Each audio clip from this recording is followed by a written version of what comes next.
Apparemment, le Goncourt ne lui est pas monté à la tête. Une semaine après avoir décroché le plus prestigieux des prix littéraires, Michel Houellebecq est à Athènes pour la sortie en grec non pas de La Carte et le territoire, mais de son précédent ouvrage, Ennemi public, coécrit avec Bernard-Henri Lévy.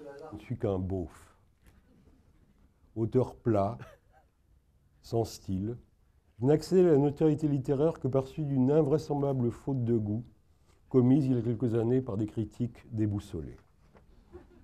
Mes provocations poussives ont depuis, heureusement, fini par lasser.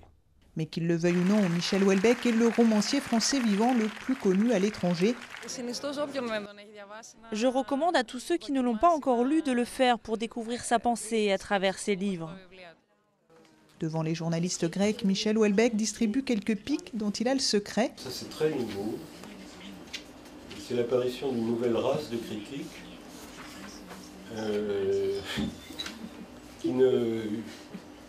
où la notion de qualité a disparu, en fait. C'est le best-seller et le meilleur livre. Et sans plus d'examen, en fait. Le dernier Houellebecq, auréolé du Goncourt, va être publié dans une trentaine de langues. Tous les autres avaient déjà été traduits en grec. J'essaye de suivre son parcours intellectuel. Je trouve qu'il a une intelligence qui va très loin dans l'avenir et qui dépasse la moyenne, que c'est pour ça qu'on le trouve souvent choquant. La Grèce n'est pas le seul pays à apprécier le côté à la fois visionnaire et provocateur de Michel Houellebecq. L'auteur des Particules élémentaires, qui lui-même réside à l'étranger, s'exporte très bien, avec déjà quelques 3,5 millions de livres vendus. C'est vrai qu'il y a eu des pays sans polémique.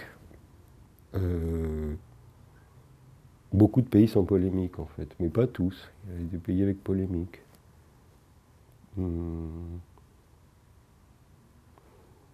Angleterre surtout, dirais-je. États-Unis moins, parce que je suis bien vu, mais c'est un succès plutôt happy few. Parfois très ancrée pourtant dans l'actualité française, la prose de Michel Houellebecq semble donc toucher aussi à quelque chose d'universel.